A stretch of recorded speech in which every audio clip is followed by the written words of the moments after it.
We start to pick up the pieces of the lost opportunity for the Arizona Cardinals as we buckle up Johnny Venerable for a tough 6-game stretch for the Redbirds. It's been a hot minute since we haven't had a victory Monday, but are we getting Darius Robinson back? Yes, we are. PHNX Cardinals live starts now.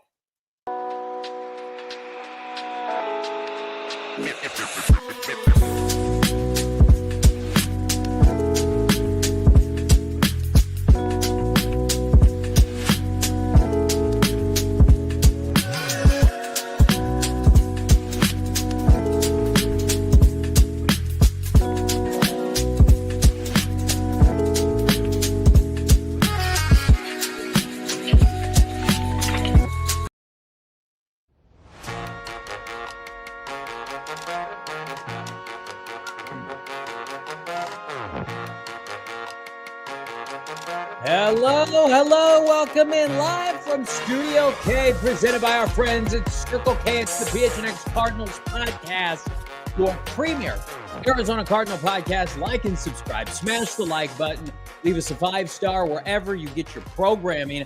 I'm Johnny Venerable, my co-host in Studio K, Mr. Bo Robert Brack, Damon, Dawg, producer extraordinaire, behind the microphone today. And of course, this Victory Monday is presented by our friends at Bet365. They will get us through today.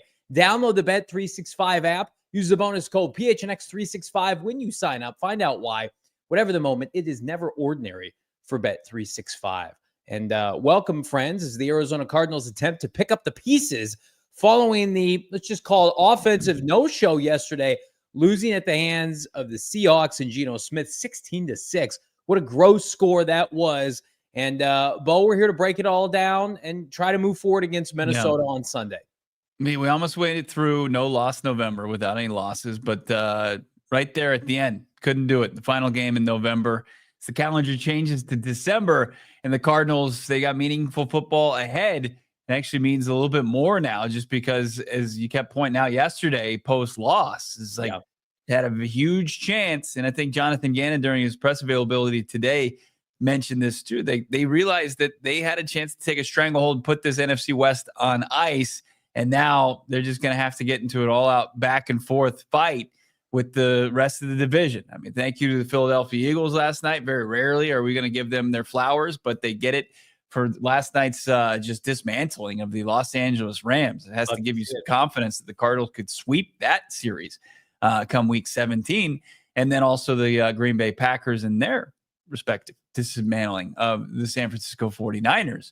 That week 18 game looks a little bit easier. Who'd have thunk that this division was going to be flip-flop, turned on its head when we started this season, with the expectations being that for the Niners and the Rams and their run to the postseason last year. And now you've got the Seahawks and Cardinals 1-2, and it looks like it's probably going to be that way for the foreseeable future. Yeah, there were a bunch of advanced metrics, and if you're into percentages and who's going to win what, the Cardinals, just cut to the chase here, are still the overwhelming favorite to win the NFC West. Let me repeat that. The Cardinals still have a better than 50% chance to win the division with 6 games left. Anybody would have signed up for that, and they've got a very difficult matchup that we'll preview throughout the week at Minnesota on Sunday. But, I mean, like, what I saw today, The Athletic, USA Today, it's like the Seahawks are the biggest threat to the Cardinals. And I think will remain that way until the Cardinals beat them, and rightfully so. But then I think, to your point, it underscores the fact that, like, Vegas, the odds makers, they think the Niners and the Rams are dead. Like, they're done dead. And if Brock Purdy doesn't play this week, like, there are people in Santa Clara thinking the Niners should just tank the rest of the year. Now they won't, and try to get a better draft pick. I mean, they have 5 wins on the season. They could be 5-7 this weekend. And then I watched that Sunday night game right along with you. Matthew Stafford looked old. He looked unathletic. They were completely outclassed defensively. Everybody's slobbering all over Jared Verse and Braden Fisk like they're doing something.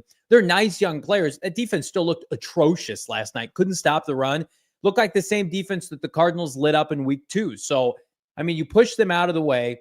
I still believe the Cardinals are the best team in this division. I think they have the best quarterback. I think they have, a good to great, maybe on the cusp of being a very great head coach.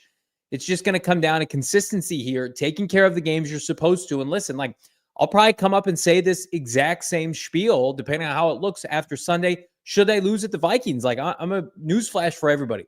Cardinals lose Sunday at the Vikings. I'm not selling my Cardinals stock for this year. Like, Bo, and you and I were talking off air. Take care of business against the Seahawks and then win the 2 games that you're supposed to against Carolina and New England.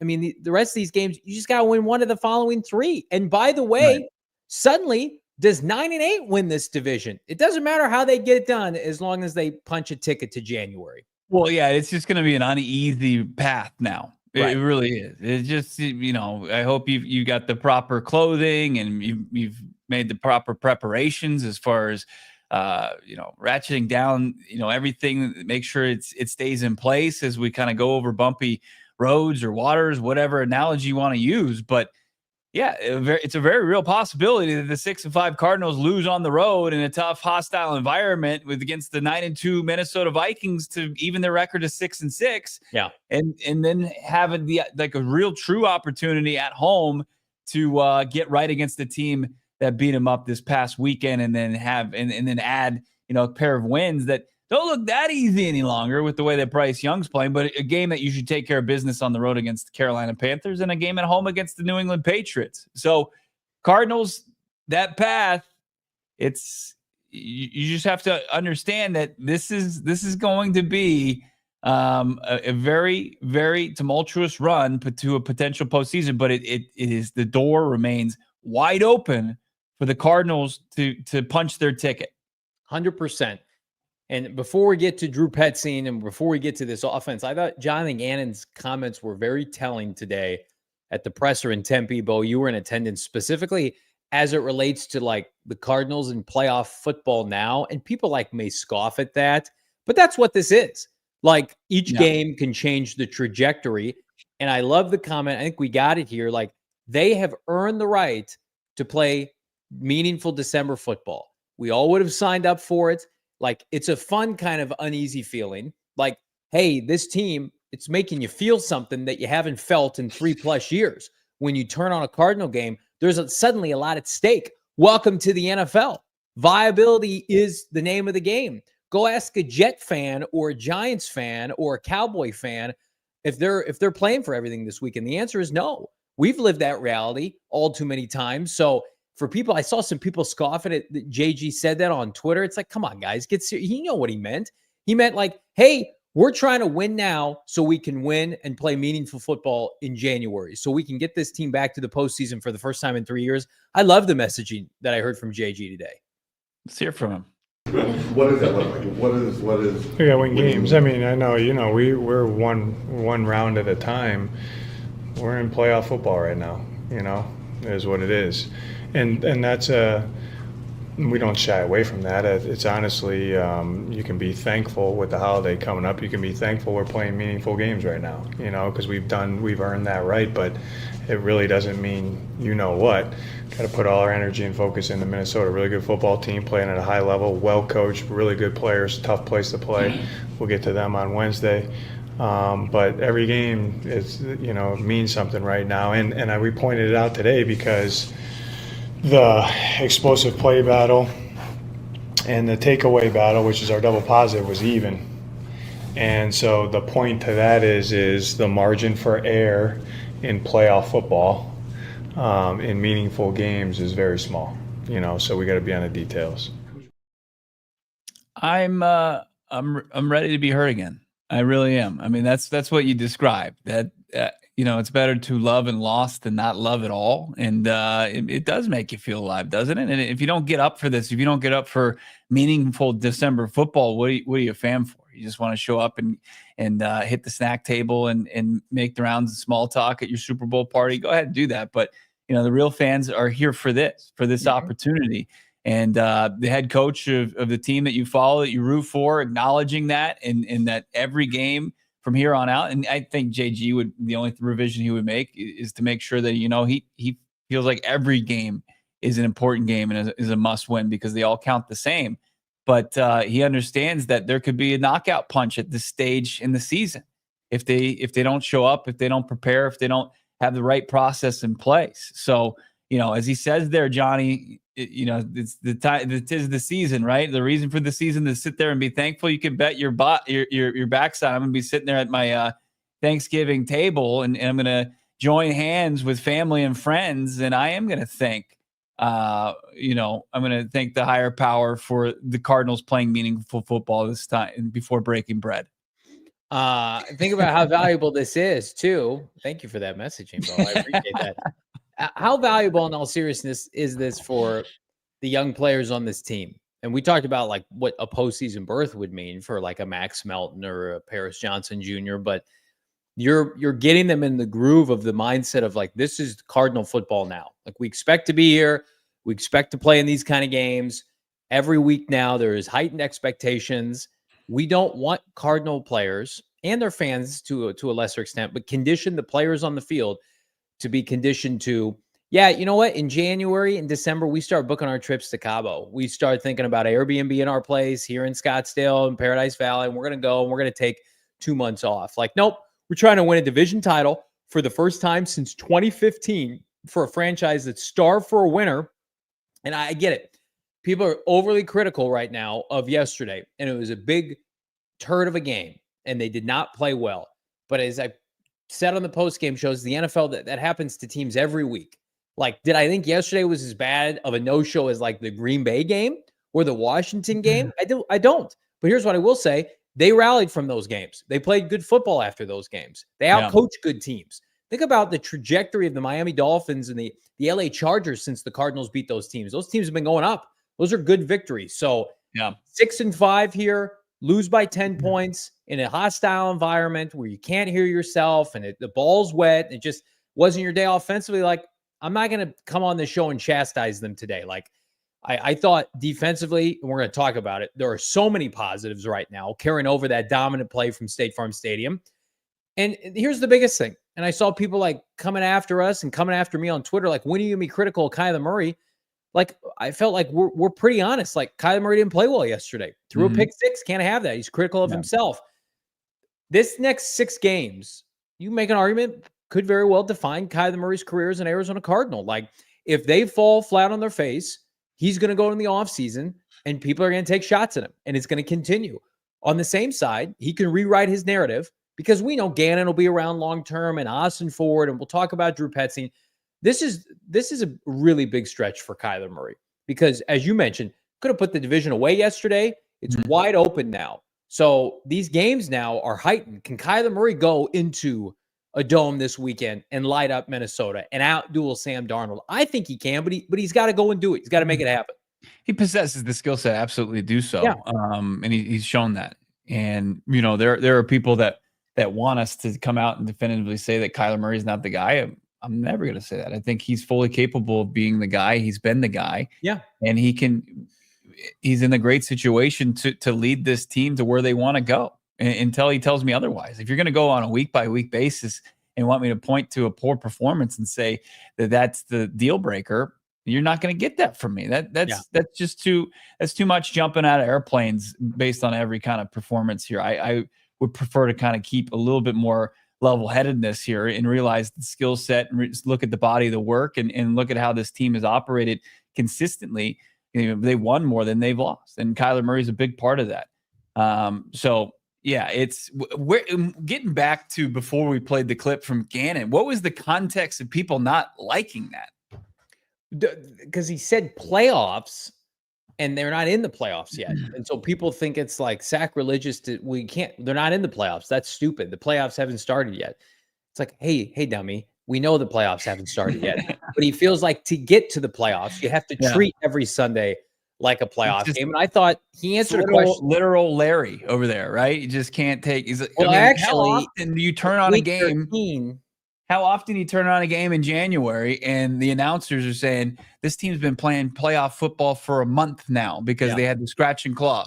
But old little Larry is going to be like, well, actually, no, they didn't. The playoffs just started today, and last time I checked, they can. If you don't understand what he's saying, then you're gonna miss out on a lot of things. A lot of things are gonna be over your head. Shame on me, man. And I hate like ripping fans of this team. I love everybody here. And by the way, smash that like button. I'm not going to say we were a little short on the likes yesterday on the postgame show. 500 likes today, please. That would be wonderful. I could not believe how many people turned against this team yesterday after that loss. On the head coach, on the quarterback, certainly on the offensive coordinator, Drew Petzing. I mean, I'm befuddled. Like winning 4 straight and then losing on the road, and it's like you would think this team is just back bombing it in the top 10. Like they're still in the playoffs, guys. They're tied for first. Everything's in front of them to take care of business. Everything's in front of us today here on a football Monday, not a victory Monday. Like this video, so much good content coming around the corner. Bo, we're going to look at the tail of the tape. Drew Petzing versus Nick Rallis. I'm going to tell you right now, if you didn't know already, the results and the numbers are going to shock you. That's next on PHNX Cardinals. I'll tell you what I'm not shocked by, though, are our friends at Desert Financial Credit Union and the care that they take for not only me, but all of us at PHNX Sports, the Venerable household, and the Arizona Cardinals, the official credit union of our precious Redbirds.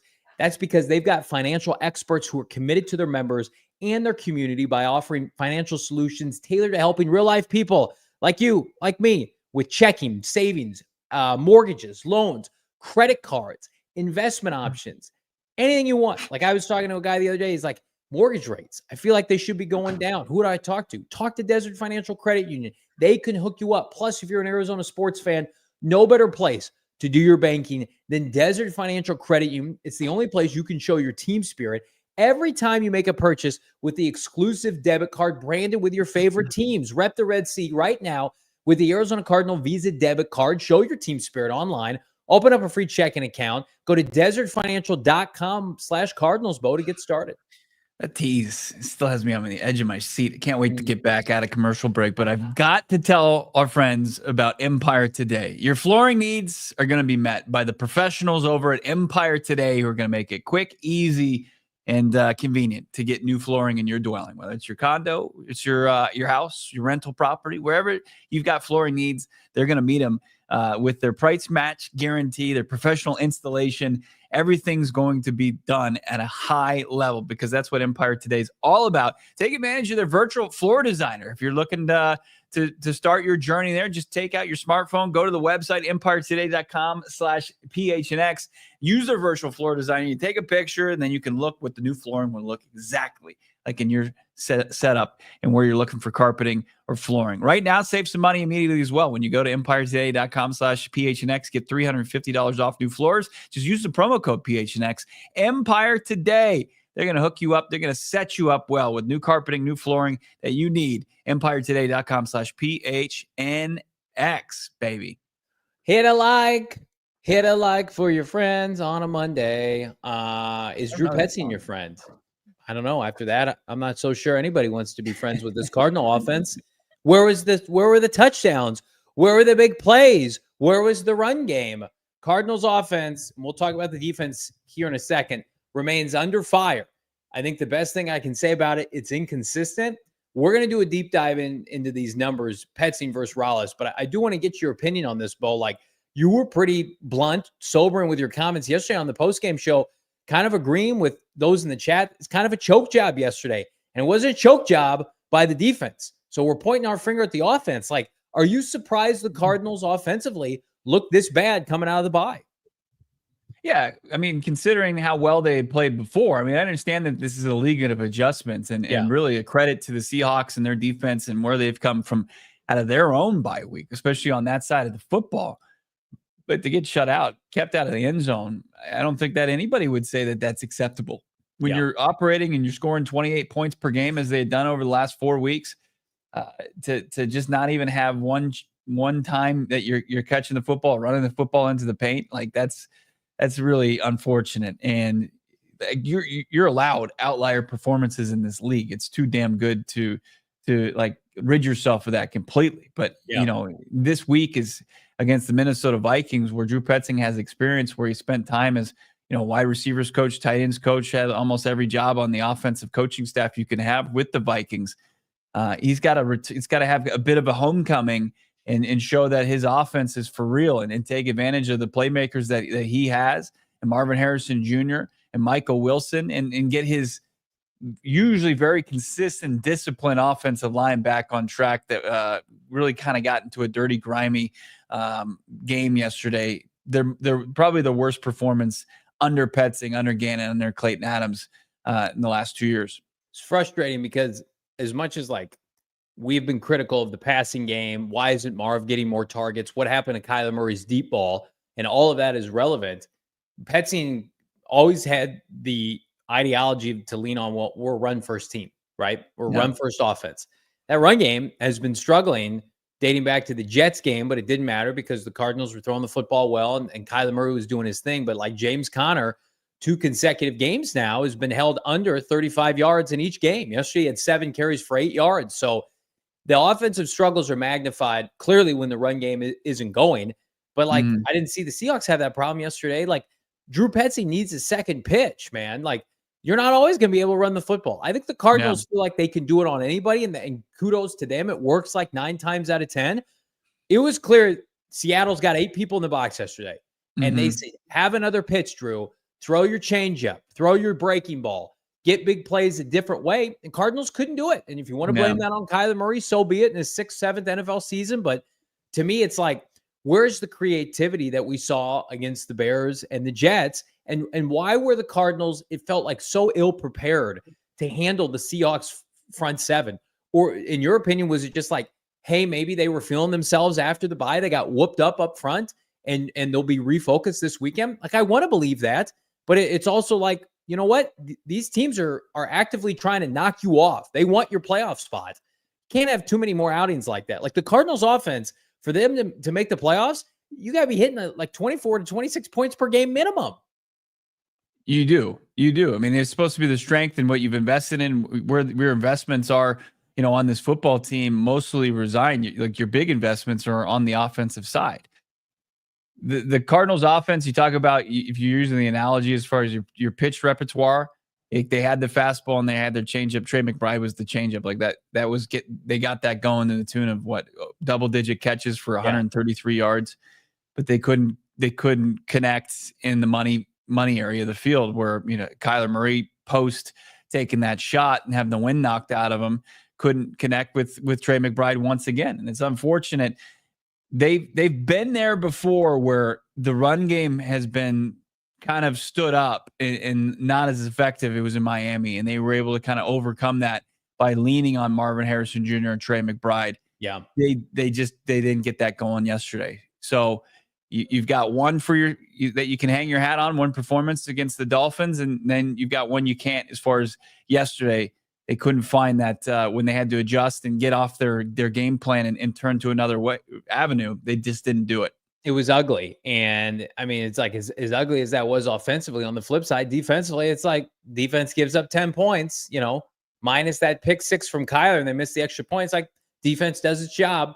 And all I heard was, oh, we were sloppy. The Gannon, the DBs, the front 7 players holding themselves accountable. It's like, no, guys, that you're playing a part of this. Like this team is succeeding largely because of what their defense has been doing. Like going into this year, it's crazy. We were like, can the defense just do just enough to play complementary football so the offense can take off? Now it's like, can the offense play complementary football? Like I think back to those possessions where Kyler Murray, they're backed up in their own end zone. And it's like right before the half. And it's like, you get a couple first downs, then Seattle's not in a position to go off with Jackson Smith and Jigba and score a touchdown before half. Yeah. It's crazy that we're sitting here. And then I also let's do it. Let's rip the Band-Aid off. The tail of the tape, 11 games in this year, Petzing versus Rollis. And I want to preface this by saying this. Everybody think to themselves, what's the makeup of this roster? First round quarterback, first round receiver, first round left tackle, franchise running back, stud tight end. Michael Wilson's a 3rd rounder. Trey Benson's a 3rd rounder. The investments, Jonah Williams at right tackle, are on the offense. And then think about the mid to late practice squad, street free agent talent they have defensively. Like for every Zaven Collins and Max Melton, there's a Dante Stills in the 6th round, right? There's, playing guys who have no business starting right now, getting Baron Browning for a 6th round pick. So let's look at it, Bo. The comparisons between the 2 coordinators for the Arizona Cardinals, total offense for Drew Petzing, and this is based off of yardage, 15th in the NFL right now, Nick Rallis, who everybody assumed, ESPN picked the Cardinals to have the worst defense in the NFL, 17th in total defense. But it's not those numbers that I care about. It's the next one.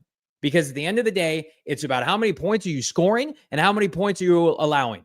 Right now, Drew Petzing, a modest and average middle-of-the-pack 16th points per game in the NFL. Nick Rallis, 11th in the NFL. Petzing's averaging 22.5 points per game. Nick Rallis is allowing 21.5 points per game. Unbelievable.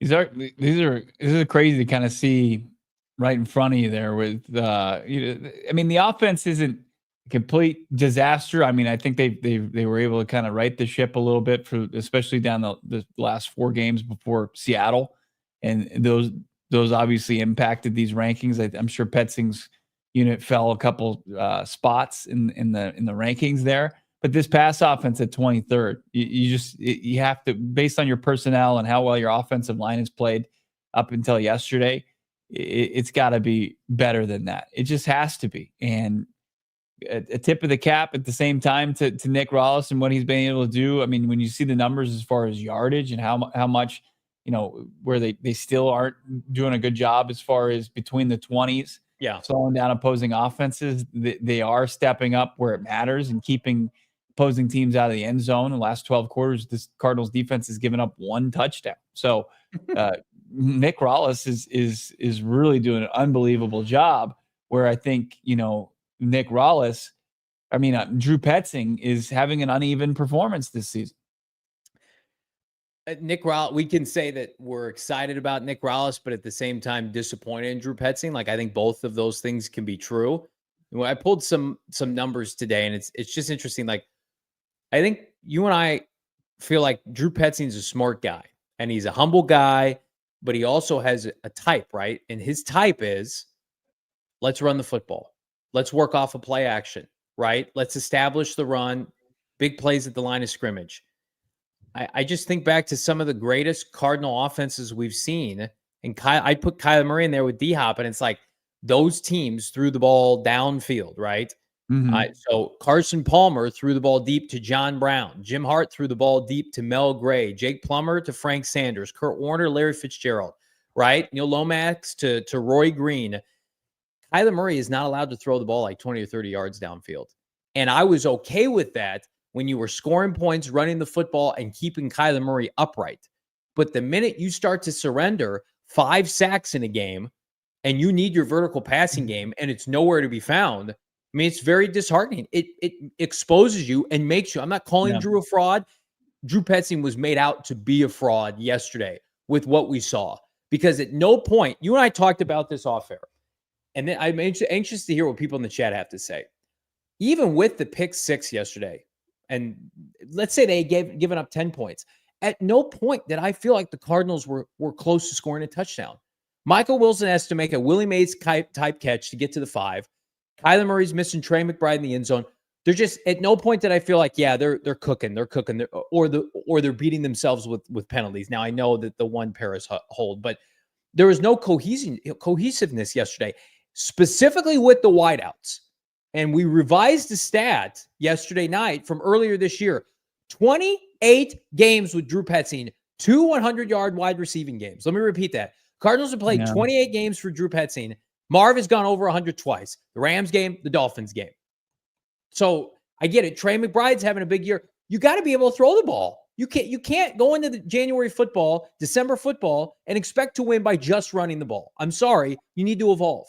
Yeah. Look, we're having a little bit of it's a nuanced conversation. We're not putting all the blame on Drew Petzing here, because we do understand how they had issues as far as the offensive line. They couldn't get, that's what often happens when they take away what you view as your strength in the run game. You just couldn't run it. 49 yards yesterday total. Right.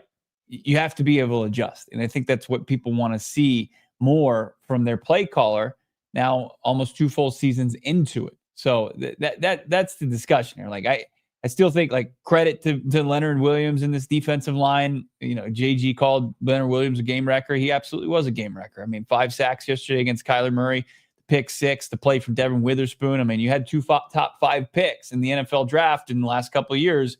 Play like top 5 picks.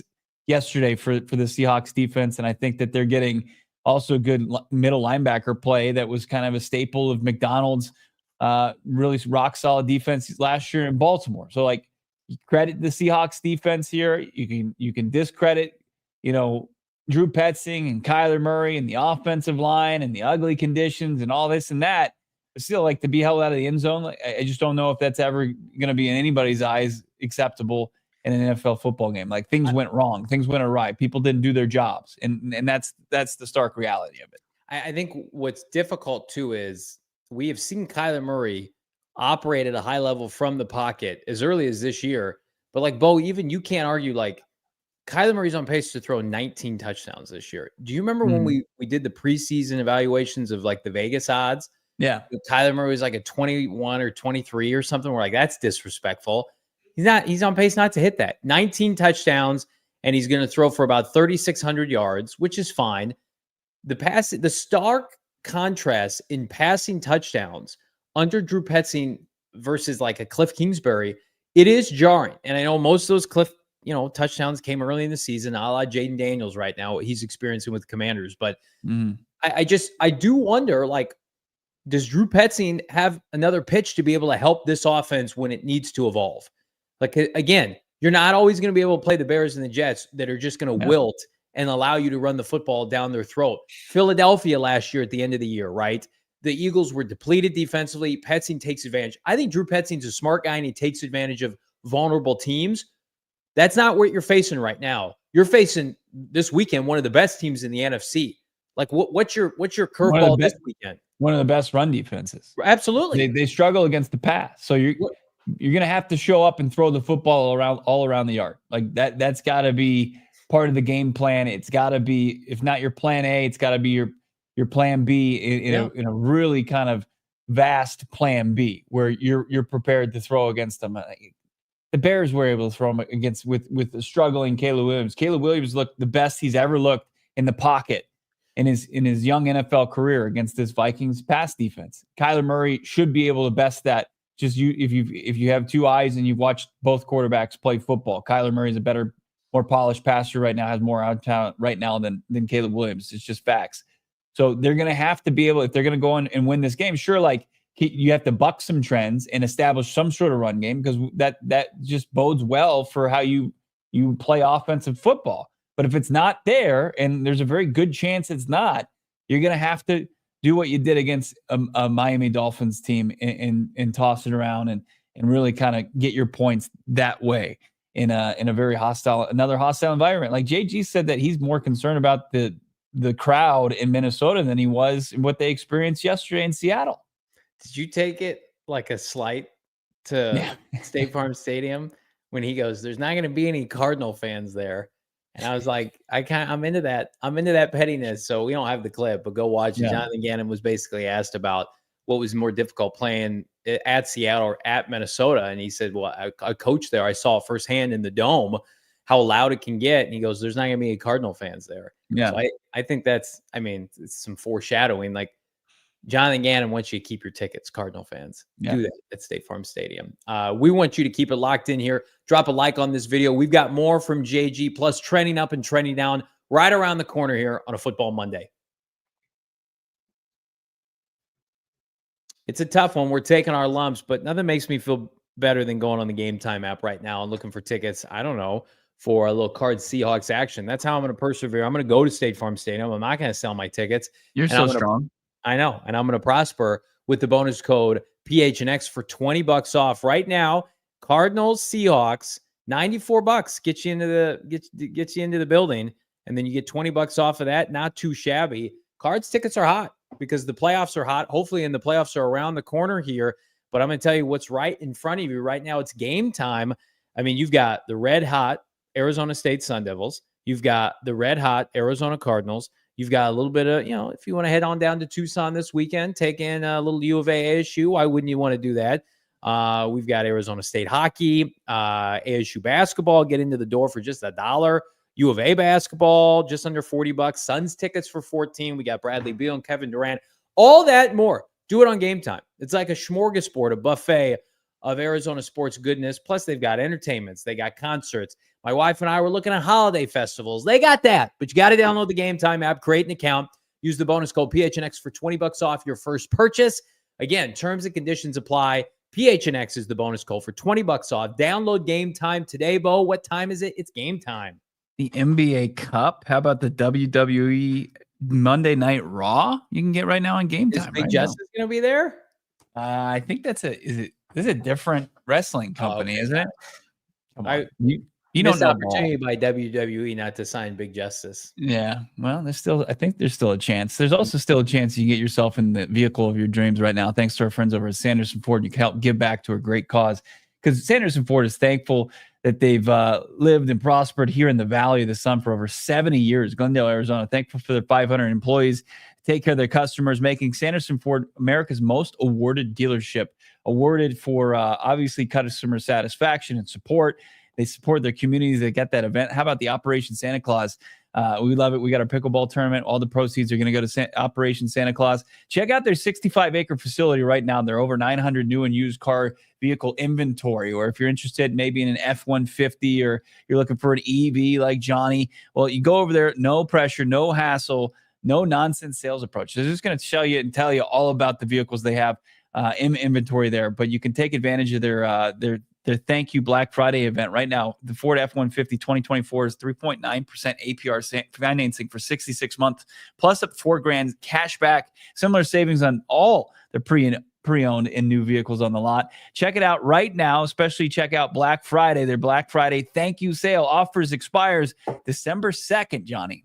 Drop a like on this video. Again, the goal on a Football Monday, 500 likes for your boys. We got more from JG around the corner here. But first, we do it every week at this time. We didn't last week because, vibes were high. Well, they're not so high this time. It's trending up, trending down here on a Football Monday. Let's start with the negative here. I want to end on a positive note. Let's start with trending down this week, Bo Brock. Let's kick things off, Damon, Dawg. Here's who we got. I mean, we already mentioned it. It's the offensive line. Cardinals give up 5 sacks yesterday. Maybe the worst game of Paris Johnson Jr.'s career as an Arizona Cardinal. Evan Brown, who's been rock solid this year, he was bad. Jonah Williams looked rusted. Tristan Clone was bad. Tip Ryman, everybody's favorite third-round pick, he got a penalty yesterday. The offensive line needs their shoot out, and I think it'll make them better for it. Like I have full confidence this unit can rally this weekend at Minnesota, because I can't imagine JG allows that for 2 straight weeks. No, I think this offensive line with a big appetite are devouring all the criticism and the accountability this season from this game. They're the group that I don't think you have to worry about. They're probably going to be the harshest critics as far as how they played yesterday. And Yellow Froholt and Paris Johnson Jr. are going to make sure they're ready to play on the road against the Minnesota Vikings and have a way better performance than they did yesterday in Seattle. So the offensive line, I don't think you have to worry about it, but sure, I'm sure they're taking their medicine today, Johnny. Absolutely. And next up, we mentioned it, Kyler Murray on pace for just 19 passing touchdowns this year. Where are the big explosives? Where's the return of Kyler Murray's deep ball? I'm asking Drew Petzing because I need to know. Hey, Kyler Murray, I need to know. Bang the table. I thought he and Marv were poised for a big day on a couple of those third down conversions, and then the Cardinals, for whatever reason, opted not to go back to number 18. So I know the Cardinals want to run the football. I think it will return at some point this season, hopefully this weekend, but I let my man, number one, air the football out a little bit. Give Marvin Harrison Jr. opportunities to go down with one-on-one footballs. I hear the criticism of Marv. I don't disagree with a lot of it. Does he catch too many passes with his body? Does he need a little bit more dog in him? Absolutely. But the best version of Marv, Bo, I don't know if you agree with this or not, is when he's force-fed targets and he gets stronger as the game goes on. And like the Miami Dolphins game against Jalen Ramsey, where he's cooking an all-pro corner in the third and fourth quarter, he gets stronger as the game goes on. You cannot, I repeat, Drew Petzing, you cannot wait until the second half to get Marvin Harrison Jr. the ball against the Minnesota Vikings. You will lose. Look what Kevin O'Connell did, who's a really flippin' smart head coach. Jordan Addison, bombs, forcing the issue against a good secondary for the Bears, letting his playmakers go up and make plays, right? The Cardinals, I feel like, have done an excellent job under JG and Drew Petzing of getting themselves to like third and manageable downs, right? They always want to be, they're nickel and diamond people. I'm going to say F that this week, and let's get back to big explosives. right? Let's get back to the Cardinal offense where they can erase a holding penalty because they're taking shots downfield. Like, I don't know if they're capable of that because they haven't done it all year. But it's time to return to that kind of era of Cardinal football, at least for this week, because 6 points ain't going to cut it. You got to drop a 30 burger to win at Minnesota this weekend. Can you do it, Drew? I mean, it reminds you of Cardinals Vikings matchup a couple years ago. Was it 2021 where Kyler aired it out, right? He had a big 70-plus touchdown pass to Rondale Moore, a big 20-plus yarder to DeAndre Hopkins.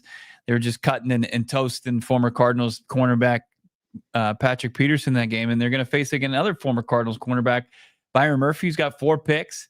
He's part of a group that leads the league in interceptions, 16 picks the Minnesota Vikings have already this season, but they give up a ton of yards passing.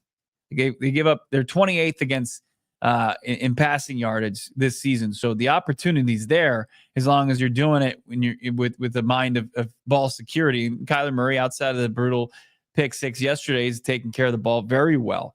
But yeah, it's you got to get it going at some point. You've got to jumpstart this passing attack. If not, you'll wither away, and it will be an unfun, unceremonious end to the season for the Cardinals. If they don't, they'll fall victim to it. And lastly, our guy JG moves to 0-3 against Seattle, and again, he took all the responsibility, even though he's a defensive head coach and his defense is suddenly elite, and we love him for that.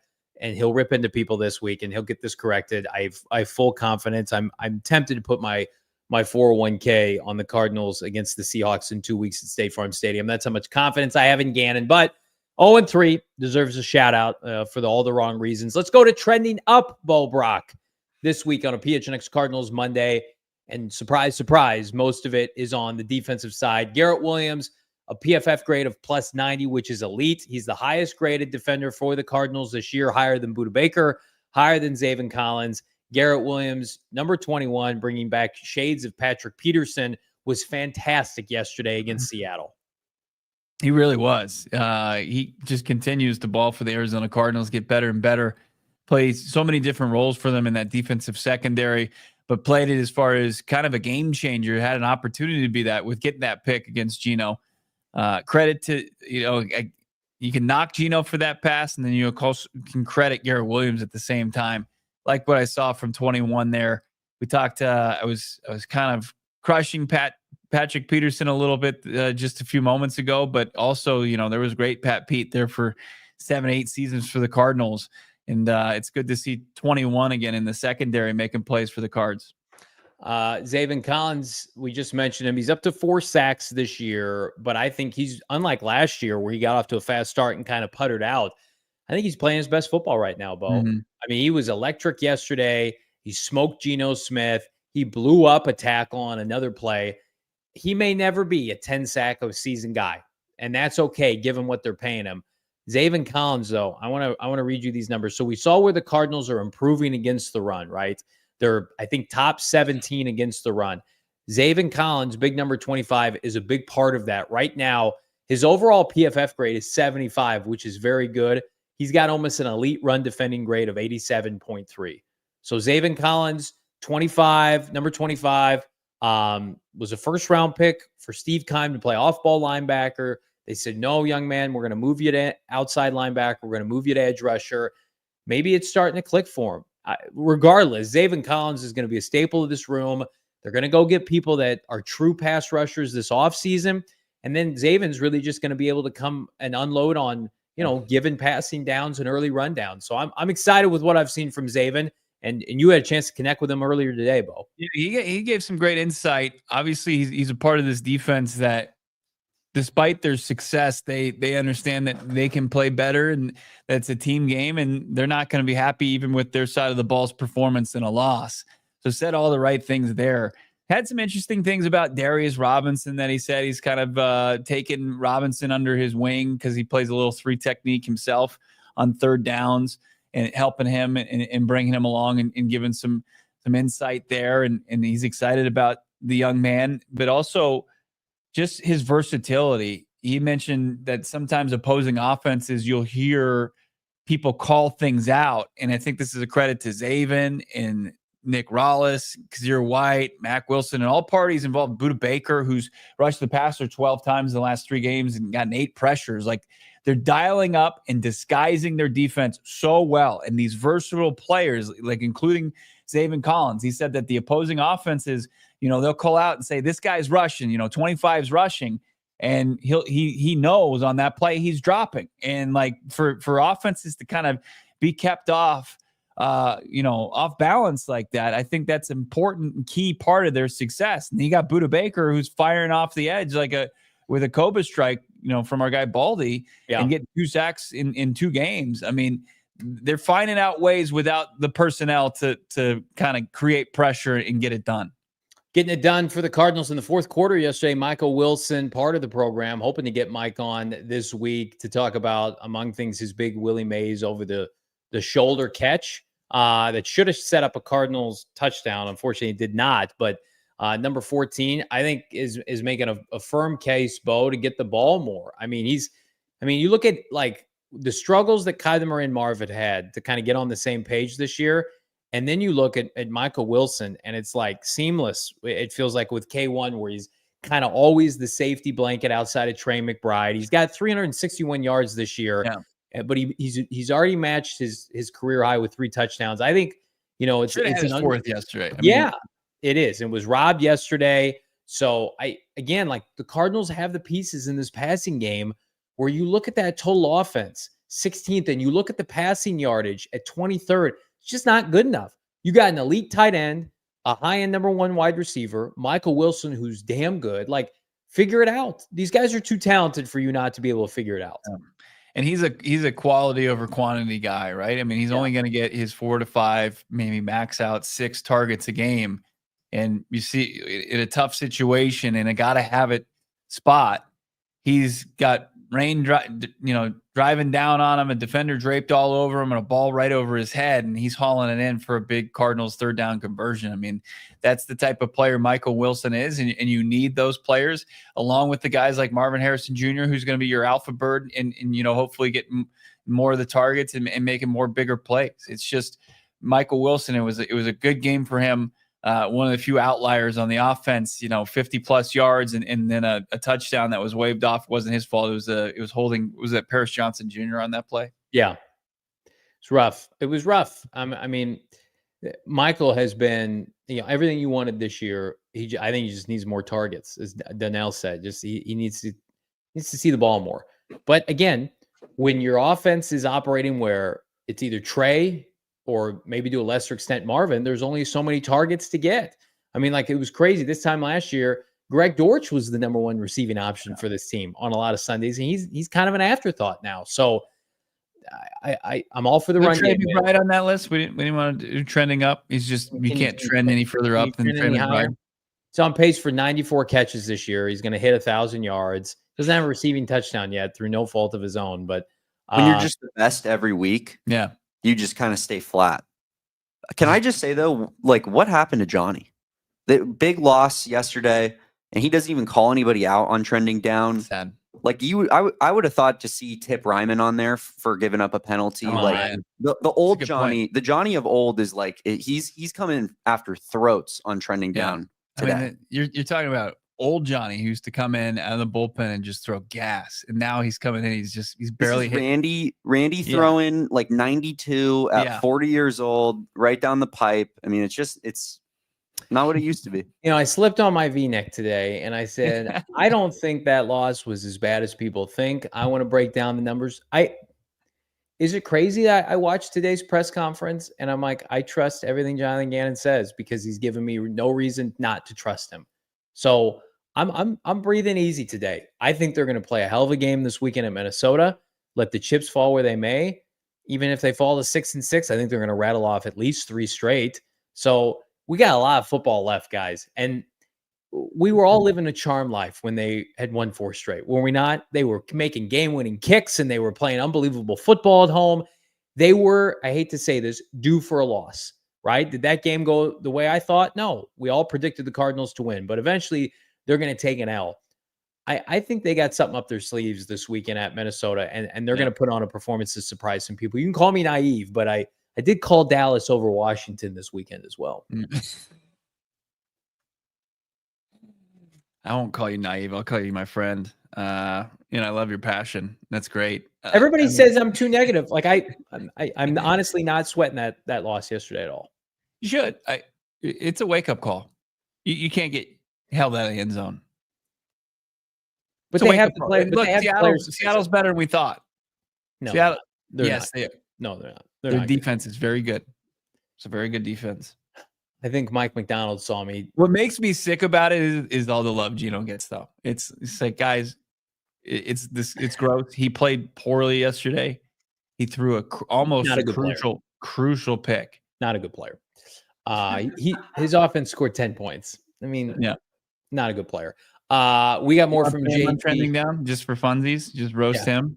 Yeah, we'll take care of Geno Smith in 2 weeks. But rest you should have put Cliff on trending down. Oh man, you missed. That's a missed opportunity. But like when it's just par for the course, it's like, is he truly trending down, or is this just second half Cliff? Yeah, but that's the thing. That's when it starts trending down.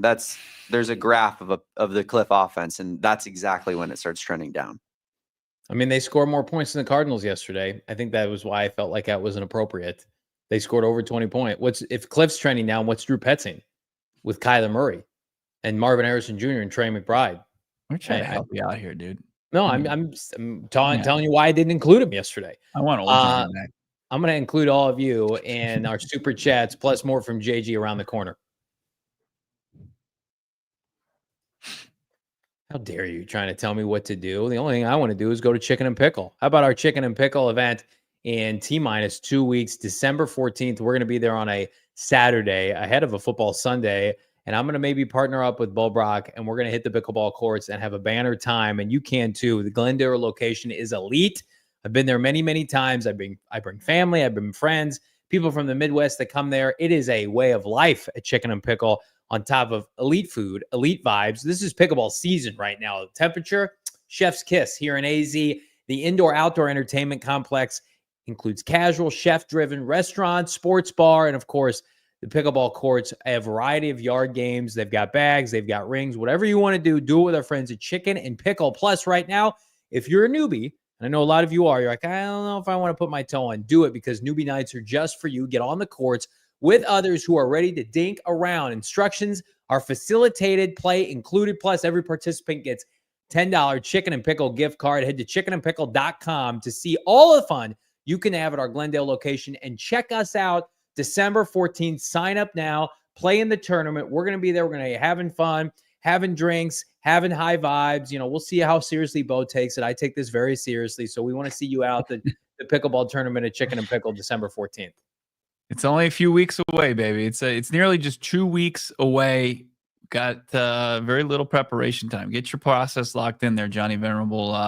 And also one thing, we're gonna be dressed properly. We're gonna be elevating our brands by wearing the latest from Branded Bills. Branded Bills premium headwear and apparel. And you can save 20% off your first order by just being a viewer or listener of this program right here, PHNX. Use the promo code PHNX for 20% off your first order. What is Branded Bills? Well, if you're looking for something to elevate your softball leagues, swag, your hats, your shirts, your kid's little league team, or maybe just your company, you want to be out there and look as professional as possible with cool logos, you can work right now with those over at Branded Bills. Their professionals are going to help curate and build the best brand for you, and get those snapbacks, those truckers, those fitteds, those beanies, those tees that you want with performance and style.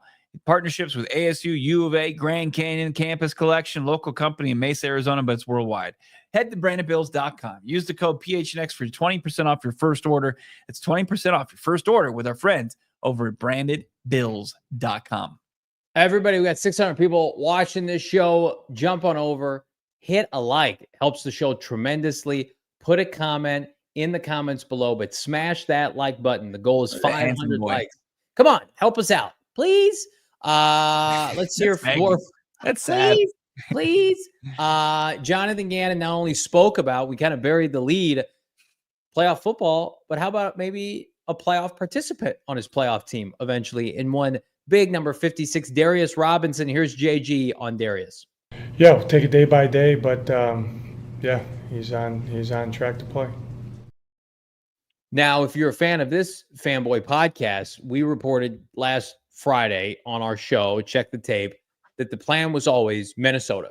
We had heard Minnesota, that was the date, but then Darius had a banner practice, and it's like, well, could he maybe play against Seattle? And you and I and Craig and Damon were probably going to play. And then we got tipped off Sunday and confirmed, like, Darius is out this weekend. And there were a lot of people who saw that and they were like, Darius is a bust. Get him out of here. He's never going to play. It's like, wait a minute, guys. Hang on a second. He's not a bust. Actually, he looked pretty flipping good in practice last week. And they are going to unveil him this weekend, and he is going to wreak havoc against an injury-prone offensive line for the Minnesota Vikings. Am I wrong here, Bo? No, I think that's what we've heard, some intel from players and people around this organization that are privy to how he's done during the closed portion of practice, say that he's a game wrecker and he's going to be one of the best players on the defense immediately. Yes. As soon as he kind of finds his sea legs out there. So they have slow played this. They've been cautious, and I think they're playing it about as right as you possibly can. What team in the NFL NFC playoff picture is going to be able to add a player the caliber potentially of Darius Robinson? The Arizona Cardinals, I think that's a huge advantage. I mean, I know it's the side of the football that's actually playing really well right now, but could you get off the field a couple more times? When you're trying to get off the field for the Seahawks in that final field goal drive for them, can you stop that because you got a number 56, finishing the job and putting the quarterback on his backside there? That's what you want to see. That's I think the edge that Darius Robinson can give you immediately. And to hear from Budda Baker and Zaven Collins today to continue to reinforce, the caliber of kid and player this is. And then now that Jonathan Gannon with the most definitive, he's on track to play instead of it's just a day-to-day thing, even though he included that continues to be the process. You're looking at Darius Robinson now, Johnny, with the bonus practice last Monday, 4 practices last week and 3 practices this week, 7 practices under his belt. Should be in a good position to make an impact come Sunday for the Cards. This is not a dip in your toe in too. Like, I fully expect him to be unleashed. If he's active, he'll have a role. And again, to your point, like, I know a lot of people say, well, he wouldn't have made a difference. You don't know that. Like, Darius Robinson was drafted not to be a space eater, not to be a run defender necessarily. He's making impact plays beyond the line of scrimmage, like tackles for loss. You're telling me you don't think he can get after Sam Darnold this week? Typically turnover-prone Sam Darnold, knock a pass down, tip a pass, force an incompletion that suddenly becomes an interception. Like, that's what Darius is projected to be. So the sooner you can have that back, an elite run defender on top of that. I mean, they're having Aaron Jones can't hang on the football for the Minnesota Vikings. He fumbled again against the Bears yesterday. Yeah. I just feel like the defense has so much going for it right now. The infusion of youth. I didn't think Baron Browning was great yesterday. He was okay. Zaven playing well. Dante Stills playing well. LJ Collier playing well. And then you look at the DBs. Taylor Demerson, Budda, Max Melton, Starling Thomas, Jalen Thompson should be back. Like, I expect the defense. I know they cooked up Chicago pretty good, did the Vikings. I think this defense is going to put on another show. I think this is who they are. Like, they got their DNA all over, Gannon and JG with their fingerprints all over this defense. As well as the defense is played, but for somebody to come and say, well, I don't think Darius can make an impact, you might as well just be like, hi, I'm a casual. Nice to meet you. I'm a casual. Hello. Yeah, perfect. 3 of 4 Seahawks go on 3rd down. One of them was a rushing play from Charbonnet. You don't think that Darius Robinson can go fill a gap there and take down a ball carrier? What we saw just in his sample size in preseason, he was already drawing penalties from offensive linemen, driving offenses back, putting pressure on opposing quarterbacks and in the backfield. He's going to make an impact when he's in that rotation. And like Jonah Williams, who played every single snap yesterday, and when Kyler Murray was reinserted last November and played every single snap and made an impact on the offense, Darius Robinson has the potential to come back as 27th overall pick to make an impact. Like, he's going to be their best interior defensive lineman pretty close to as soon as he makes his debut. Everybody who's watching with our friends on TV, on streaming, jump on over to gophnx.com as the conversation, the party continues. While you're there, become a diehard, pick up a free hat and or shirt. We got a Black Friday deal that'll blow your socks off later this week. So get your free merch and then get your heavily discounted merch. Again, get it right now. GoPHNX.com. Read Craig Morgan's work. He's got a banger of an article that just dropped this morning, as well as his game recap as he was in Seattle yesterday. Bo's going to be in Minnesota this weekend. He is going to see Darius's debut. And like, I'm fine. I put that out there. Like, people are skeptical. I know Gannon's kind of playing both sides as the head coach. Darius is playing this weekend. Unless Darius Robinson, God forbid, has another injury in practice, he is playing this weekend. We're not doing the dog and pony show. It's important for us to be honest with everybody here. Darius could have played yesterday. They said, you know what? We're gonna be smart, because this is a smart organization now, and we're going to wait, and he's going to come this weekend, and he's going to look like a guy with his head on fire. He's going to be 56 is going to be all over the field. It's not going to be Jonah Williams out there respectfully trying to play himself back into shape. It's going to be Darius Robinson looking to kick ass and take names against Sam Darnold. That's what I expect this weekend. Be great to see. It would be a welcome addition to this defense that's already playing at a high level, and you know what Minnesota is going to feature as far as their offense and what trying to get the ball and push the ball downfield to those playmakers. It gets a little bit tougher when you've got pressure right in your face from somebody playing a 3 or 5 technique. It would be huge for this defense. It would be an absolute upgrade. I mean, as well as the defense played, like Darius Robinson gives you the chance, instead of, in an offensive series for the Seahawks yesterday, to get off the field a little bit earlier, to push and put these teams in second and third and long, instead of second and third and manageable, and where they can kind of move the chains and stay on the field a little bit longer. It puts the ball, maybe gives your offense a couple more opportunities a game. And that's all you're looking for. Like, are you going to look for like some gaudy sack numbers? I don't know if you'll necessarily get that, but he's going to make an impact for this team, and he's going to make it ASAP for the Cardinals. You guys are making an impact. Hit us with a like here on a Football Monday. You guys have been patient. Let's jump in to those super chats. Bo Brock's kicking us off. $20. Zach, friend of the program. Thank you, Zach. JV, need your honest opinion. The Cardinals have been using MHJ to his full effect.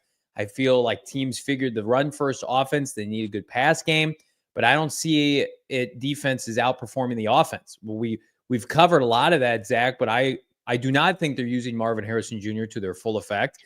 I think that they are in a position right now where they need Marvin Harrison Jr. to be a little bit more selfish, but he won't be, because that's who Marvin is. Marvin can help this team right now, and I think that they would be helping themselves to get him involved more often, especially early in games. But it's clear the cohesiveness that we saw with Kyler Murray in the offseason has not seamlessly carried over to the regular season for whatever reason. I mean, the way we were talking about this prospect was not the same way we were talking about, Michael Floyd, 2012, right? Or just throw in an Quentin Johnston. Oh, that's a nice first round for receiver. Mm-hmm. The way we were talking about Marvin Harrison Jr., Bo, Calvin Johnson, Julio Jones, Mike Evans, right? Those guys made big play after big play after big play, regardless of scheme and quarterback. So I'm willing to put some of this on Marvin, that he needs to be a little bit more fluid catching the football, right? I thought he did pretty well yesterday given the circumstances, but I also think like something's got to give here with Petzing, Kyler, and Marvin. This is not sustainable.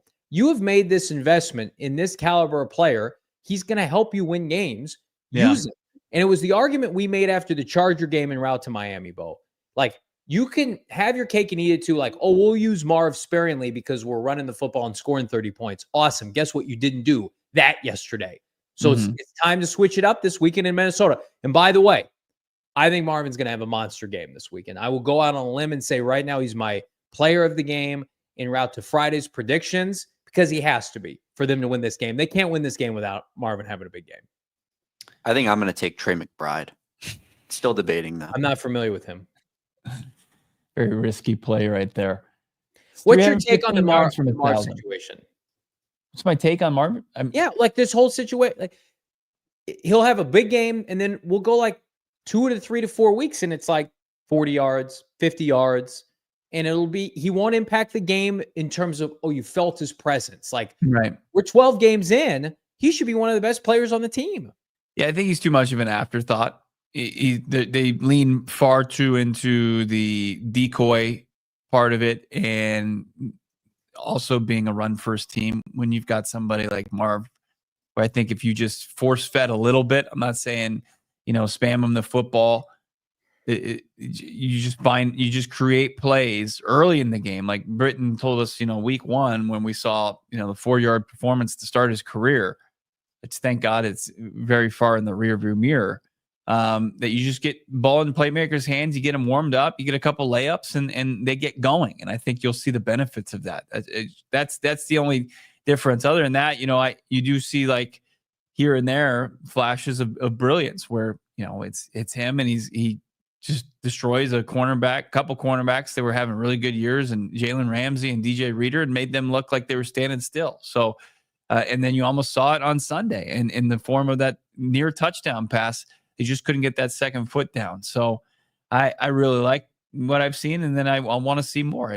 That's the thing. It's like you paid the price of admission, and you probably didn't get delivered what you were expecting to see. Let's keep it going here with the super chats. You guys crushed it all day here in the chat. Appreciate all of you and your generosity with these $4.99. We'll go with T. Cleary. Got to take our shots. Stop being complacent. No one expected good play, so let's go shock the world. I think he's just talking about Sunday against the 9-2 squad. I think it's a very winnable game for the Arizona Cardinals. Zach is back, $9.99. Defense has saved the offense starting from LA game. Monday Night Football, they got the stop when they needed. Same against Miami. Jets and Bears not contending. Real test started yesterday. We will know if Petzing is a fraud or if he's for real. 100%. Again, like Kyler Murray and Drew Petzing have a lot on the line. Like, in my opinion, I know he's the head coach. Jonathan Gannon has largely held up his end of the bargain. Like, yeah, I know he doesn't call the defense, but if you get an offensive head coach, the offense better be good. You get a defensive head coach, and you give him basically nothing to work with, respectfully, and he's got a top unit, like, what he's preaching is working. And he handpicked Nick Rallis. He courted him away from Philadelphia. Now it's up to Kyler Murray and Drew Petzing right now. And Jonathan Gannon's the head coach, but Gannon's not calling plays. He's not, he's not working on passing concepts, I don't think. So to me, it just feels like we got two guys that are under the microscope here the last 6 games. Big month and a half for those guys. How can Petzing's also the challenge is this familiarity, I think, with the Vikings. Like there's a lot of relationships that they have with this Viking staff. It's going to be up to him to kind of keep them off balance with what they're expecting. Can I also say something? And this may not come off well, but there's a little bit of like smugness and arrogance with Kevin O'Connell. And I know he's a bro. He's a good guy. But like, I think Jonathan Gannon and Nick Rallis will be doing the league a favor to kind of shut up the Vikings this week. You guys notice, and Damon taps in on this kind of stuff too. So I'm going to ask Damon, like after every game where they play like one of their fraud QBs on their schedule, like Anthony Richardson or somebody, he goes up and like mentors the opposing QB and like hugs him and is like, basically like it's going to work out. And I feel like it was cool like once, and now he's making a point to like do it to everybody. And it's like, are you the quarterback messiah? I get it. You're doing good things with Sam Darnold. Can we not do that? Hey, Kevin O'Connell, win a couple playoff games first. You're not Sean McVay. You're not Kyle Shanahan. I see all this stuff where it's like Kevin O'Connell loves Daniel Jones and would do great. It's like, come on, let's take a beat with that. Damon, have you seen that? I haven't, but I love that. And I'm locked in on it. Yeah, I am too. All I'll say about Kevin O'Connell, and let me just preface this by saying I think he's a really, really good coach. Like the Vikings are consistently good. They consistently play above their heads. But is he kind of the king of the fraudulent record at this point? Remember, what were they, 13-0 or whatever the heck they were? Like that one year where they, you know what I'm talking about? Yeah, like when they had all those 1-score wins. Yeah. Yeah. And then and that's a sign of good coaching. Mm-hmm. But like, I wouldn't say that the Vikings are anywhere close to the caliber of a regular 9-2 football team. I'm not scared of the Vikings. Kevin O'Connell now has been on the He record. lost to Daniel Jones. Kevin O'Connell has now been on the record saying, I like Daniel Jones. Awesome. Congratulations, Kevin. He's on the record of basically mentoring Anthony Richardson post game when Anthony Richardson has been benched. I believe after a game against Jacksonville and the Titans, he said something. Oh no, it was Caleb Williams. He said something to Caleb and was like, "Caleb, you're going to be a great player." It's like Kevin O'Connell. Not everybody needs your opinion on every quarterback. Let's move on. Here's what I need. I need Kyler Murray and Jonathan Gannon to go up to Kevin O'Connell and say, "Hey, Kevin, things are going to work out. Don't worry about this 20-point loss this weekend. Can we do that?" I'm ready to be petty. Kyler gives him kind of a consoling hug. Yeah. Like, come here, big guy. Come on. Come here. You guys tried your best. Like, yeah, you beat up against the 32nd ranked offense in the Giants and the 29th ranked offense in the Jaguars and the 27th ranked offense in the Titans. They don't play any good offense. I don't care who they play in the first round. They're going to lose that football game. You think so? Yeah, I'll say it right now. I don't care who they play. Like when they play a top 10 offensive team, like the Packers, they give up 29 points. When they played the Lions, they gave up 31 points. Didn't Malik Willis play that? Or like Jordan Love played that game on like one leg? Here's the quarterbacks they gave played. up 27 to Caleb Williams and the Bears yesterday. Then the week before they played Will Levis, Trevor Lawrence, or maybe not. Maybe it was Mac Jones. It was Mac Jones. Oh my God. 12-7 Mac Jones. Anthony Richardson. They lost to Stafford. They lost to Goff. They barely beat Aaron Rodgers. They beat one-legged Jordan Love. They destroyed what now looks like a pretty average Houston team.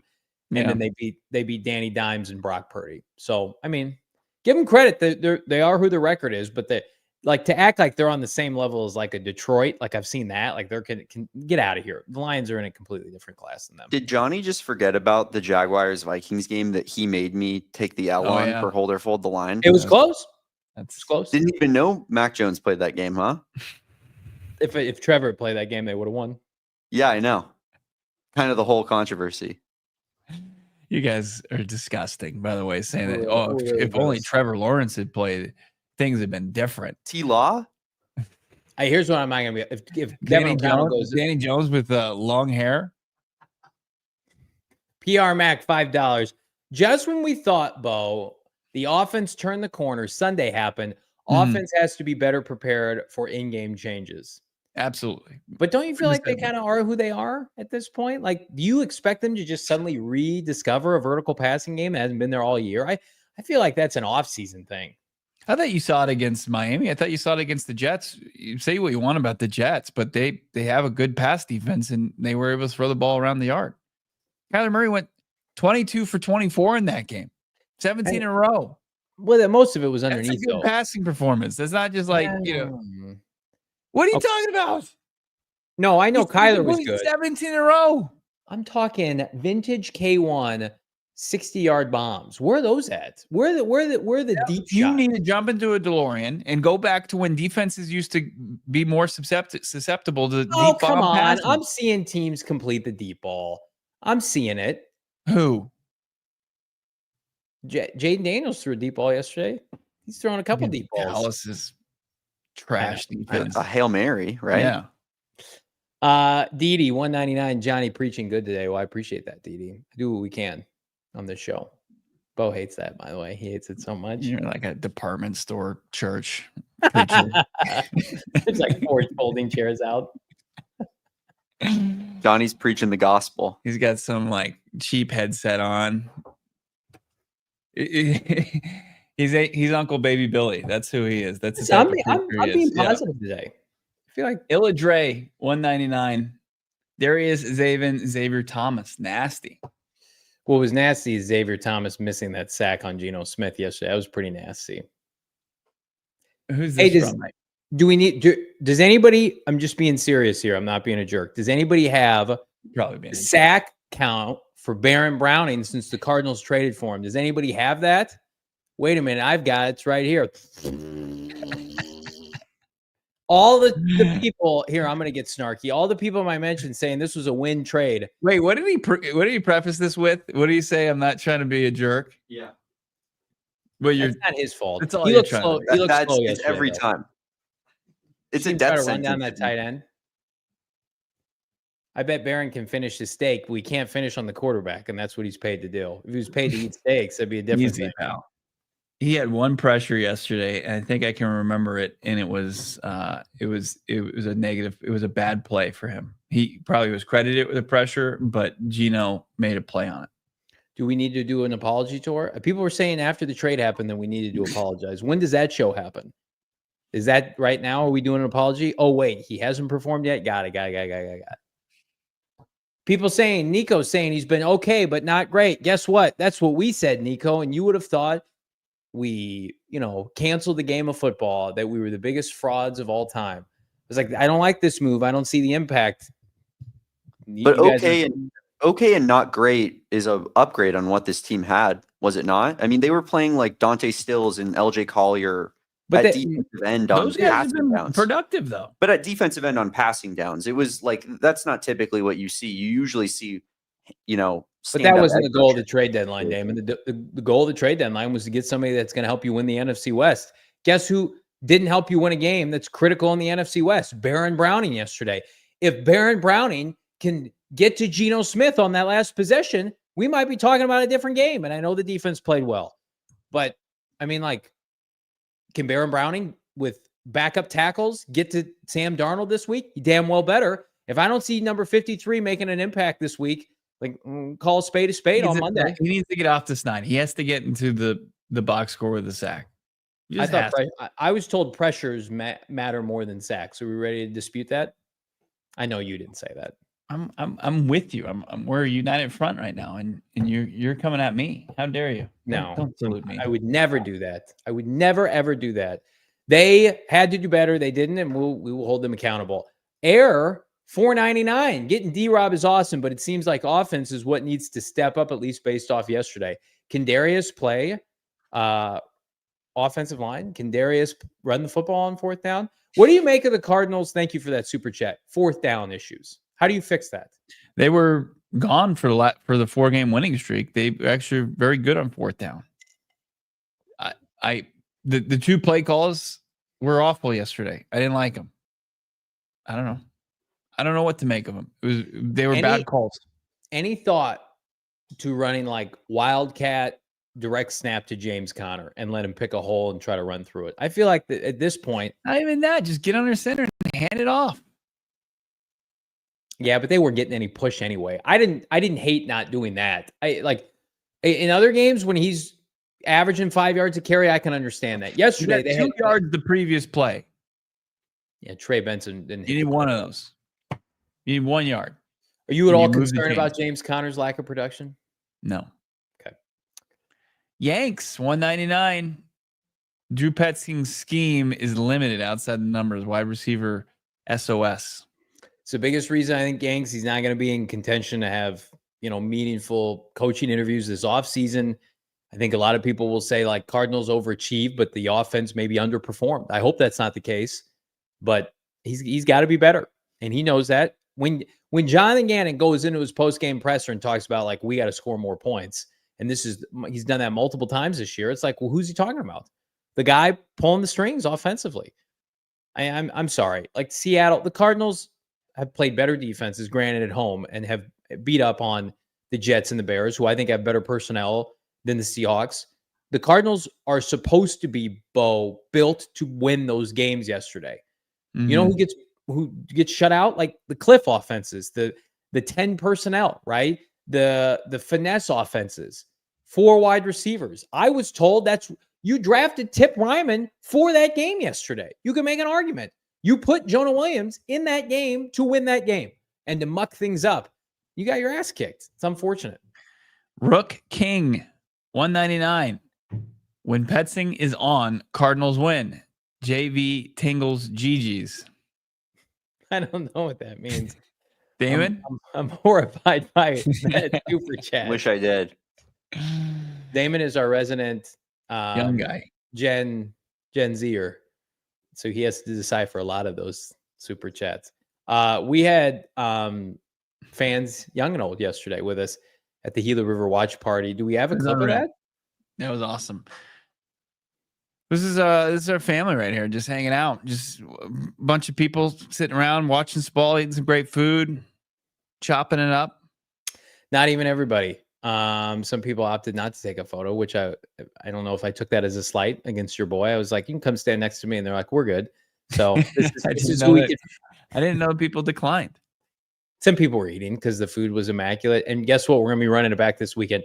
Full transparency, we have trouble winning it at Gila. Gila wins for us. We need to win for Gila, and we need all of you to do that. And guess what? Special guest this weekend at Gila. Bo will be out. Craig Morgan will be in attendance. Come and hang out for the watch party at Gila River Resorts and Casinos. Again, food was great. Vibes were great. Cardinals need to play better. We need you there. And let's get back on track. And let's do it with our friends at Gila River Resorts and Casinos Wild Horse Pass. Sign up in the link in the description. We're excited to see you guys out. Running it back this weekend was great. It was the best feeling ever to get there 90 minutes before kickoff and see a packed house. Love to see that. The excitement, you could feel it. People were wanting to watch this team. Hopefully, they wanted to watch them obviously win and take a stranglehold of this division. That didn't. They were just as disappointed as they were excited. Speaking of Craig Morgan's putting together his first PHNX Cardinals mailbag and needs your questions. So check it out right now and get your questions in on the mailbag. It's for diehards only. It's the first PHNX Cardinals mailbag. Submit your questions by replying to the tweet. So follow Craig S. Morgan. You can follow him on Twitter. Just ask one question or within the Discord channel. You can do that there. And the deadline is 9 a.m. on Wednesday. So the first Cards mailbag is here. I know all the other beats do it. I don't know why we refused. I think it was something Johnny had a problem with mailbags. But don't ask any questions. That's finally here. So at any point, Johnny has beef with the post office. I think he does. And it could go away at any moment. Johnny could throw down his iron fist and say no more mailbag again. So take advantage while you can. I have immense respect for our government workers, and how dare you say otherwise? The new regime, $4.99. Who would you guys want to see replace Petzing if he's relieved of his duties? I can tell you definitively that it would be an internal replacement, at least on the surface, and probably would be their passing game coordinator. But they have faith in Drew. Drew did some good things during that winning streak. So I'm not here to say Drew Petzing needs to be fired, but needs to be better. Absolutely. What is going on in the chat? I mean, just by kind of putting it together, kind of figuring out what Tingles means. Johnny Tingles USPS. I also need to say something else. Yesterday, boy. No, I'm being serious. I think I'm done with Sean Murphy-Bunting as an Arizona Cardinal. I just can't. He's just not very good. See, this is what I'm talking about. This is what I was waiting on all show. No, I can't rip the defense was so good yesterday. This defense is comprised of like Taylor Demerson now and Max Melton and Starling Thomas. Zaven's playing well. Dante Stills. Sean just doesn't fit. And every time I watch him play, he gives up receptions and then he's flailing all over the place. Get out of the lineup. Max Melton was supposedly, and I think JG confirmed this, was up all night, rallied and played really well, especially on special teams. I am just kind of Max Melton. You need to be playing every snap this weekend. I don't want to see Sean Murphy-Bunting be put in a grave by Jordan Addison or Justin Jefferson. No, thank you. It's going to be a tough, tall task as far as the passing attack. TJ Hawkinson started to figure it out too as he comes back from injury. He was kind of the go-to guy. The Chrissy Teigen face. pretty spot on impression there from the man of many faces, Johnny B. You were laughing at Tingles. I was cracking up behind the Mac over here at MP. I mean, the guy is coming up. Oh my God, he's coming off 5 straight losses. Moral victory yesterday though, MP. Way to go, man. He's coming That's why he's back. That's why he's back for sure. Yeah. 5 straight losses, and he's sending in chats like this. It's unbelievable. This guy. He's so funny. What happened? Y'all trash as his team can't win a football game. Bro, Bears were 4-2, bro. They're picking 10th in the draft now, bro. They're the worst watch in the NFL. He knows how ridiculous. He's just tweeting through it, man. He's just chatting through it. I respect it to an extent. He's like, I'm so down bad. They might be the only the Jets are more down bad than the Bears right now, I think. And yeah, he's got to get it out somehow. Did you guys see? I sent this to you guys. The Vikings kicked the game winner in overtime. Yeah. The Bears defensive formation was like, somebody retweeted it and said, "Are the Bears in safe man?" Basically like playing for a fake. They weren't even like trying to rush the Vikings kicker. They are the worst coach team. Especially with all the blocks that have been going down all like the last couple of weeks, and they're just like, yeah, whatever. The Bears are the biggest. I thought the Jets were the biggest clown. I think the Bears are the worst coach team in the NFL. I think they have the worst collection of coaches. Maybe coaches, yeah, but at least the Bears can hang their hat on that they have Caleb. The Jets are like, they're done. Well, yeah, for sure. There's nothing to hang their hat on. They're the biggest joke in the league, but the Bears are second. Remember when I was doing the Monday huddle with Adam Hogue, who covers the team. Wonderful. I mean, but he asked the question, like, because of the couple weeks that Thomas Brown has had with Caleb Williams in the development, should he be the next coach? Oh, no. Adam. What? It shouldn't. Like, the guy was a consultant 2 weeks ago. Now he's the offensive coordinator. That would be the most Chicago Bears coaching hire. Go out, like, if Brian Dable gets run out of New York, go get Brian Dable. You want to give that guy the interim job? Eberflus should have been fired weeks ago. I think we all agree on Eberflus. Give that Thomas Brown, like, let him coach the last 6 games. Hell yeah. And put that on his resume. Are you kidding me, Adam Hogue? You're the Chicago Bears. I don't think he was asking, like, hey, I think they should do this, but there's momentum. There's chatter. Oh, that's even worse if the Bears are actually considering that. But John, Bears ownership, they absolutely are considering the Bears are just down tremendous as far as what they'd be willing to accept as far as an alternative to Matt Eberflus. I mean, like, I think I'm fully prepared for Kellen Moore or somebody like that to be their next head coach. Kellen Moore. Cliff. Like, not Cliff now because of how the Eagles do is run the football. They can't throw. Oh, Kellen, they looked pretty good last night. Running the football and then Saquon catching the ball. I think Kellen's got the kind of resume that would appeal to them. Hey, offensive guy, young, can fix Caleb. We're good. Who is he on it? Who is he fixed? Who is he like? Well, no, I think just like from an elevation. He couldn't work with Justin Herbert last year. Yeah, but that was Brandon Staley. He was who's on the Niners now, which is great. I think that was a Staley problem with that team. And Herbert got hurt. He was good with Dak. I'm not saying it's a good hire. I'm saying I think they're going to interview. Why do you love Kellen Moore so much? It's kind of weird. Shut the hell up. I was. We pushed him far enough. We got him back. That was offensive. Yeah, we got him back. I'm saying that's the kind of move the Bears will do is they'll get a Kellen Moore or they'll get a Cliff. But then if they were serious, they'd get Ben Johnson, right? I don't think Ben Johnson. They wouldn't pay for him.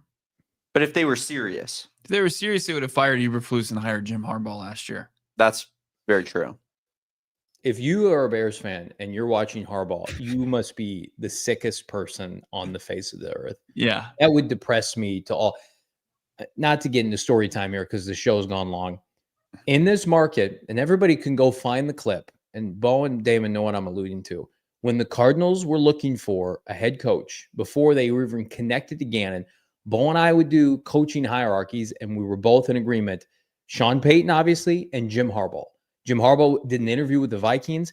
There was a media personality in this market that said the Cardinals do not need Jim Harbaugh, that it's not a good fit, blah, blah, blah, blah, blah. It is one of the most embarrassing takes I've ever seen.